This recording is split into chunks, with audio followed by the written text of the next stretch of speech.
and occasions that are marked upon it. Or even that Whitehall becomes the site of protest against government. That also hadn't been the case in the 18th century. Whitehall became the target of, the Chartists, say. They wanted to march there in a way that people hadn't in the 18th century. Does that get close? Yeah, he's skeptical. He's going, in that, sure, I'll just move on. Okay, so I will, with Gavin unconvinced. So the new Poor Law. And I'm going to talk about these three areas, and I think I'm definitely not going to talk about education, which is fine because I'll talk about that on another occasion. So I'll talk to you about the Poor Law and public health.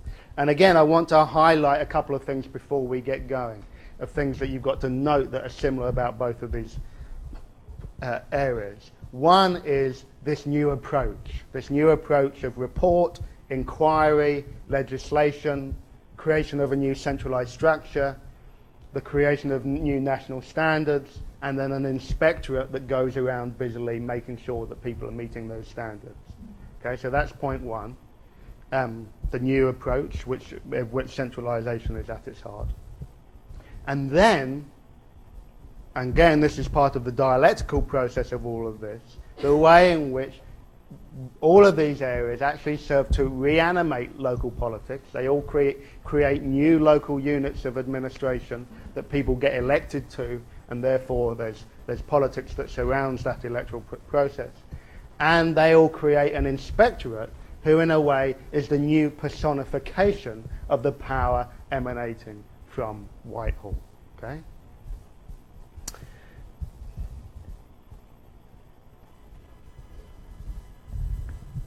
Okay, there's so much that I could say about the new Poor Law, and I know you've been reading the stuff in the online and in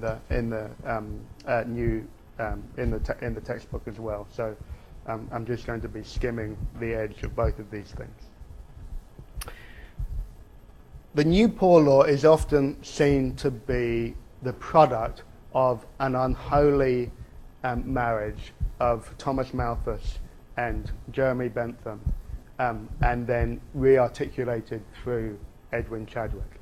And that's a confusing thing to say because actually Thomas Malthus was fiercely opposed to any type of poor law because he thought providing the poor with any type of government relief made them more, not less, dependent.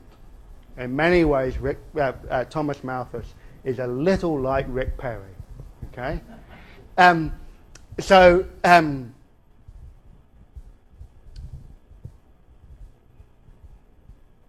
what comes out of the Malthusian element of this is an increasingly punitive approach to the poor. Okay? What comes out of the Bentham strand of this is the centralized system of administration. And the attempt to make that punitive approach to the poor putatively scientific in nature.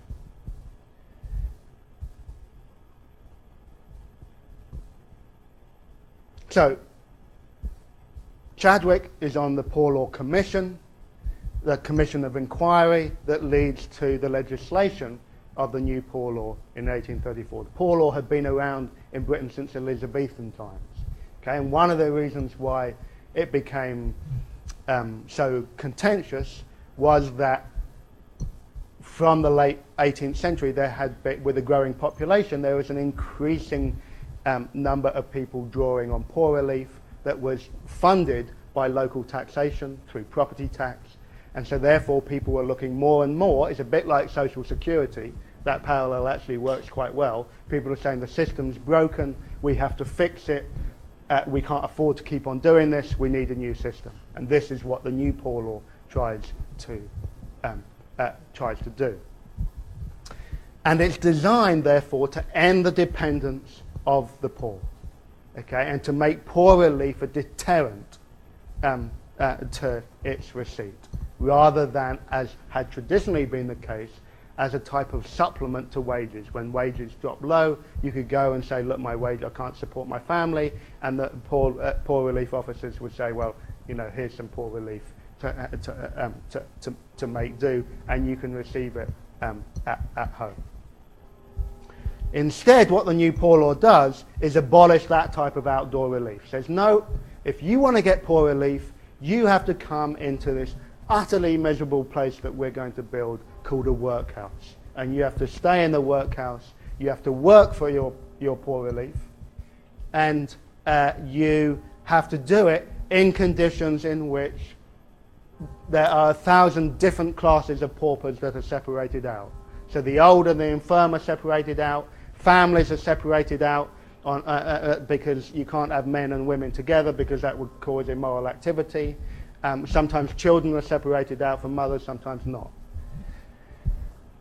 And the conditions in that workhouse were meant to be less eligible. The principle was less eligibility, which meant, basically, that the conditions in the workhouse have to be worse than the conditions of being poor outside in order for it to serve as a deterrent. And thus to keep costs down and to provide people with a moral fibre and discipline to be able to support their own families.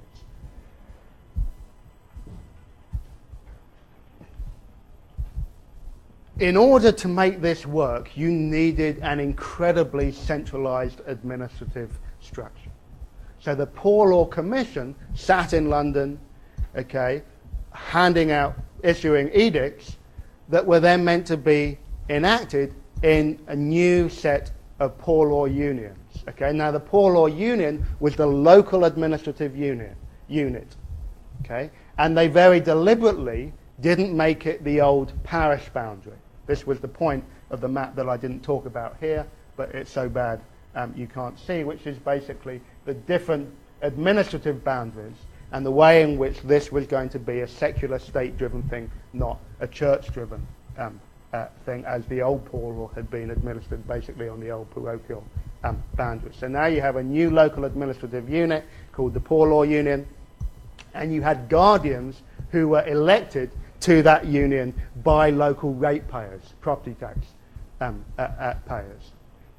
Now, in order to serve as a Poor Law guardian, you had to have be able to own a considerable amount of property, or you had to be a magistrate, or you had to be a JP. These were socially elite. This was a socially elite group. And the electorate was again weighted in the interest of property, so the more property you had, the more votes you got. You can have up to 6 votes, depending on how wealthy you were, you would get more votes. The idea was that people with most property would pay the most tax, so therefore they should have the most say about who were going to act as a Poor Law guardian. So that's the administrative structure. Now the problem that they hadn't anticipated was that many localities simply couldn't afford to impose the terms that the Poor Law Commission wanted to do. So by the 1890s, 76% of unions were still providing outdoor relief because they hadn't constructed or they didn't have room in their workhouses for providing workhouses for all. Nonetheless, 60% of unions had built new workhouses by the 1870s. So some of this gets done, but not all of it. And the workhouse itself, and here you have a model of Bentham's plan for what became workhouses, which he published in the 1790s, had this very centralized structure, in which you'd have a central supervisory point that would then be able to monitor the activities of everybody in the workhouse. This is a very important point. It's known as the panopticon, that you have a central point of vision where everything can be, all activities can be seen. It's an architectural model that becomes very influential. And Gavin will know what this building is. Strangeways Prison in Manchester, actually not in Manchester, in Salford, built in 1869. So this model of a central supervisory point goes across hospitals, workhouses, schools, prisons. All of these areas of social intervention by the state. Here's another version of it from Lambeth Workhouse design in 1874. And one of the reasons why I wanted to show you, even though you can't read this, is to see how many different classes of paupers there were separated out, and some of these are workers as well, workers in the workhouse. But they all have these things, and you have these central corridors that enable the central supervisory staff to be able to span out across the building to make sure that everyone's behaving as they should. Any questions about the Poor Law? Because I know a lot of other stuff came up in the reading, and you might be anxious to follow up on that. Yeah, your name? Louisa. How exactly were they supposed to escape the poorhouse? How were they meant to escape? Well, yeah, I mean, like, get a job outside and not be poor anymore? Yes. You basically had to find employment that would be able, if you to support you, or if you had dependents, support your dependents. Okay. Now, one of the reasons why outdoor relief continues is because that's not, it's not possible to get everybody into the workhouse who didn't have employment in big downturns in the economy, as in the 1870s and 80s and early 90s. Okay. But basically, you have to find yourself a work that can support everybody. Any other questions? I know you're all dying to ask me what they ate. Yeah? Have you all seen Oliver Twist? Yeah? The famous, can I have some more, please, sir? I can't do that sort of doughy-eyed, begging child look. Yes. I've forgotten your name. Charlotte? Yes. What exactly did they do in the workhouse? What kind of jobs? Oh, well, they did all a number of things. I mean, one of the huge scandals was in the workhouse in Andover, which is in Hampshire. Anyway, it's near, I'll tell you where Andover is. It's near Stonehenge. That's the only way that I can. So it's in the south of England. And in 1842, I think, and that date is probably wrong, and I'm going to get emails from people all over the place saying that's the wrong date.